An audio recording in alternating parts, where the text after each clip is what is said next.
এদেশ বাংলাদেশ। এই জেলা আবার কুমিল্লার নোয়াখালীর অন্তর্ভুক্ত জেলা, যেখানে সঠিক দিন ধর্ম পাওয়া অতীব জটিল। ইসলাম সৌদি আরব থেকে বের হয়ে ইরাকে ঢুকেছে, ইরাক থেকে বের হয়ে ইরানে ঢুকেছে, ইরান থেকে বের হয়ে পাক ভারতে এসেছে। এই বিকৃত ইসলাম বিকৃত মানুষের কাছে থেকেছে 750 বছর। তারা চলে গেলে এই বিকৃত ইসলাম থেকেছে 190 বছর ইংরেজদের কাছে। তার উপরে এই ভূখণ্ডের উপরে থেকে যে দীর্ঘদিন যারা পাকিস্তান থেকে দেশে এসে রাজত্ব চালিয়েছিল, তারা সবাই ছিল শিয়া। মিস্টার জিন্না শিয়া, মিস্টার লিয়াকত আলী শিয়া, প্রেসিডেন্ট আইয়ুব শিয়া। তাদের হাতে দিন ধর্ম থেকেছে, ক্ষমতা তাদের হাতে থেকেছে। বিকৃত ইসলামী মানুষের কাছে ইসলাম বলে পরিচয় পেয়েছে, যার কারণে মাঝে মধ্যে আমি বলে থাকি আপনাদের কাছে, সঠিক বলাও যেমন জটিল, সঠিক মানাও তেমন কঠিন। কেন? সঠিক কথাগুলি বেঠিক কথাগুলি দুটাই আরবিতে লেখা আছে। আরবি বুঝে জাতির সামনে বলাও জটিল, কেননা যখন আপনি সঠিক বুঝেছেন তখন জাতি তো ধর্ম মনে করছে আর একটা। আপনি যদি বলেন, সমাজ আপনারটা মেনে নিবে না, সমাজ আর রি করে উঠবে। তারা বলবে, এই কেমন আলেম বাপ দাদার ধর্মকে বিকৃত করতে এসেছে। ধর্মের পরিবর্তন মানুষ সহজে মেনে নেয় না, তার নাম আকীদা, তার নাম বিশ্বাস। মুহাম্মদ সাল্লাল্লাহু আলাইহি সাল্লাম আত্মীয় স্বজনের মাঝে বলেছিলেন, বাপ দাদা, আত্মীয় স্বজন, চাচা চাচি, দেশবাসী, খালা ফুফু সবাই জেনেছিল পৃথিবীতে সবচেয়ে ভদ্র, নম্র, সুন্দর মানুষ হচ্ছেন মুহাম্মদ সাল্লাল্লাহু আলাইহি সাল্লাম। তার আত্মীয় স্বজন জানতো পৃথিবীর মাটিতে মুহাম্মদ সাল্লাল্লাহু আলাইহি সাল্লামের মতো ভদ্র মানুষ কেউ জন্ম নেয়নি। আনাস রাদিয়াল্লাহু তাআলা আনহু বলেন, আল্লাহর নবীর বাড়িতে আমি 10 বছর কাজের লোক হিসেবে ছিলাম। 10 বছরের মধ্যে তিনি বলেননি লেমা কুলতা লেমা ফালতা, এটা করলে কেন, এটা বললে কেন। এত বড় ভদ্র মানুষ আমি জীবনে কোনোদিন দেখিনি। এই ভদ্র মানুষ সবার প্রিয় মানুষ, প্রিয় আত্মীয় স্বজনের কাছে বলেছিলেন, আল্লাহ একজন সপ্তম আকাশের উপরে আছে। জাতির জনগণের আত্মীয় স্বজনের আল্লাহ ছিল 360 জন। আল্লাহ যদি ছেড়ে দিতে বলেন, তাহলে মানুষ মেনে নেয় কি করে? তাই তো মানুষ বলেছিল, এ কি যেমন তেমন আশ্চর্য, এ কি যেমন তেমন পথ, আল্লাহুস সামাদ। আরে অন্তত কেউ তো 3 জন মাবুদ মানে, এ বলছে 3 জনও নয়, মাত্র একজন সপ্তম আকাশের উপরে থাকে। কেমনে মানা যায়? একে হত্যা করতে হবে, না হয় দেশ থেকে তাড়িয়ে দিতে হবে, নইলে জেলখানায় বন্দি করতে হবে, 3টের যে কোনো একটা করতে হবে। এটাই তাদের সিদ্ধান্ত। এত বড় ভদ্র নম্র মানুষের উপরে হক বলাও যেমন জটিল, হক মানাও তেমন কঠিন।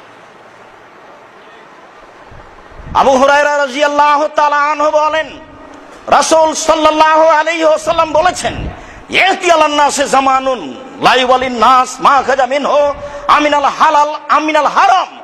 মানুষের উপরে অচিরে একটা সময় চলে আসছে, যে সময়ে মানুষ পয়সা উপার্জন করবে কিন্তু বিবেচনা করতে পারবে না বা করবে না এটা বৈধ না অবৈধ। সেই সময় এখন মানুষ পয়সা উপার্জন করছে কিন্তু বিবেচনা করতে পারছে না বা করার চেষ্টা করছে না, এটা বৈধ না অবৈধ। আরো জটিল হচ্ছে, আব্দুল্লাহ ইবনে আমর রাদিয়াল্লাহু তাআলা আনহু বলেন, রাসূল সাল্লাল্লাহু আলাইহি ওয়াসাল্লাম বলেছেন, ওয়াল্লাহি লাল ফাকরা আখশা আলাইকুম। আমার উম্মত, আল্লাহর কসম, আমি মুহাম্মদ সাল্লাল্লাহু আলাইহি সাল্লাম, তোমরা দরিদ্র ফকির হয়ে যাবে এই ভয় আমি করি না। উনি এই ভয় করবেনই বা কেন? দিন যত যাবে মানুষের টাকা পয়সা তত বেশি হবে, এ কথাই ঠিক। মরুভূমিতে শস্য গজাবে, এ কথাই ঠিক। তাই তো মাঝে মধ্যে আপনাকে বলেছি, মানুষের অর্থ সম্পদ এত বেশি হবে, একটা গাভীর দুধ খাবে একটা গ্রাম, আর একটা ডালিম খাবে একটা বংশ। অর্থ সম্পদ কত বেশি হতে পারে। আমার উম্মত দরিদ্র হবে ভয় আমি করি না। আল্লাহে, আল্লাহর কসম, লাল ফাকরা আখশা আলাইকুম, তোমরা দরিদ্র হয়ে যাবে এ ভয় আমি করি না। ওয়ালাকিন আখশা আলাইকুম আন তুফসাতা আলাইকুম দুনিয়া কামা বসাতাত মান কানা ক্বাবলাকুম। পৃথিবী তোমাদের সামনে তুলে ধরা হবে, দেখবে শুধু প্রযুক্তি আর প্রযুক্তি। টাকার টাকা। তোমাদের সামনে পৃথিবীকে এইভাবে তুলে ধরা হবে, তোমরা দেখতে পাবা শুধু টাকার টাকা, প্রযুক্তি আর প্রযুক্তি, পয়সার পয়সা, টানা ফাসুহা। পয়সা উপার্জন করতে প্রতিযোগিতা নেমে যাবা, কে কত পয়সা উপার্জন করতে পারে। কামা তানা ফাসুমান কানা কাবলাকুম, তোমাদের পূর্বের লোকেরা যেমন পয়সা উপার্জন করার জন্য প্রতিযোগিতায় নেমে গেছিল, তোমরাও নেমে যাবা। তাহলে কুকুম, এই পৃথিবী তোমাদেরকে ধ্বংস করে দিবে। কামা আহলাকাতহুম, যেমন পূর্বের লোককে পৃথিবী ধ্বংস করেছে। এটা আমার ভয়, দরিদ্র হয়ে যাবা এই ভয় আমার নেই। বাংলাদেশের প্রায় মানুষ বলল ডেস্টিনি বৈধ, জিজিএন বৈধ। আমার সাথে দু একজন ছিল কিনা আমি জানি না। আমি জোরালো কণ্ঠায় জাতির সামনে কণ্ঠে বলতে থেকেছি, ডেস্টিনি চিরদিনের জন্য হারাম, ডেস্টিনি কখনো বৈধ হতে পারে না। যারা খুব জোর দিয়ে আমার মুখের উপর বলতে চেয়েছে, তারাকে আমি বলেছি, আমি আব্দুর রাজ্জাক বিন ইউসুফ আল্লাহর কসম করে বলছি, আপনার নামে যে চট্টগ্রামে গাছটা আছে, সেই গাছটা যদি আপনি আজকে কেটে এখানে নিয়ে এসে দেখাতে পারেন জাতির সামনে, তাহলে আমি বুঝবো সত্যি ডেস্টিনি বৈধ। মরা পর্যন্ত, কিয়ামত পর্যন্ত আপনাকে সময় থাকলো, আপনার উত্তরসূরি যারা আসবে তাদের সময় থাকলো, আপনার নামে চট্টগ্রামে কোনো গাছ নেই। এটা একটা মিথ্যার উপরে চলছে, ভুয়ার উপরে চলছে। যত ইসলামী ইন্স্যুরেন্স আছে, যত ধর্মের নামে ব্যাংক হোক, ইসলামী ইন্স্যুরেন্স হোক, এই সব বিষয়গুলিতে সঠিক জ্ঞানের অধিকারী যারা, তারা এখানে নেই। ভুয়ার উপরে, সৈন্যের উপরে চলছে। এ কথাই আল্লাহর নবী মুহাম্মদ সাল্লাল্লাহু আলাইহি সাল্লাম বলেন, পৃথিবীর মানুষ, তোমাদের সামনে পৃথিবী এইভাবে তুলে ধরা হবে, দেখতে পাবা তোমরা। পৃথিবীতে তাকালে দেখবা প্রযুক্তি আর প্রযুক্তি, টাকা আর টাকা। তোমরা এই প্রযুক্তির পিছনে পড়ে পৃথিবী উপার্জনের প্রতিযোগিতা নেমে যাবা। আল্লাহর নবী প্রতিযোগিতা শব্দ ব্যবহার করেছেন, কে কত টাকা ইনকাম করতে পারে, প্রতিযোগিতায় নেমে যাবা। পূর্বের লোক যেমন নেমেছিল, পূর্বের লোক যেমন ধ্বংস হয়ে গেছে, তোমরাও তেমন ধ্বংস হয়ে যাবা। এই ভয়ে আমি মুহাম্মদ সাল্লাল্লাহু আলাইহি সাল্লাম করি, আল্লাহর কসম আমার কথা এটা, বুখারী মুসলিম। পয়সা উপার্জন করতে হবে বেশি, এ কথাই ঠিক। পয়সা কম উপার্জন করতে হবে কোনোদিন আমি এই কথা বলি না, তবে বৈধ উপার্জন করতে হবে। টাকা ছাড়া আপনি জাতির কোনো উপকার করতে পারবেন না। নিঃস্ব অসহায় অবস্থায়, ওই কথাটা আল্লাহ রাসূল খোলা মাঠে ঘোষণা করেছিলেন।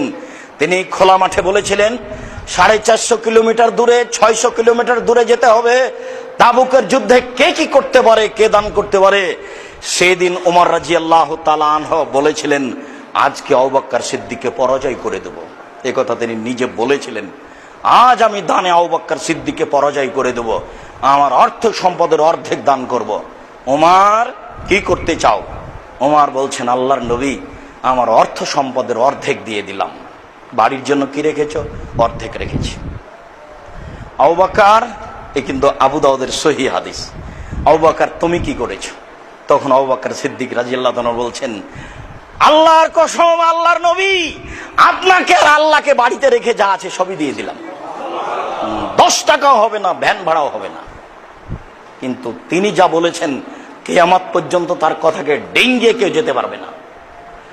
তখন ওমর বললেন, আজ যখন পরাজয় হয়ে গেলাম, জীবনে কোনোদিন আবু বকর সিদ্দিককে দান করে আর পরাজয় করতে পারবো না।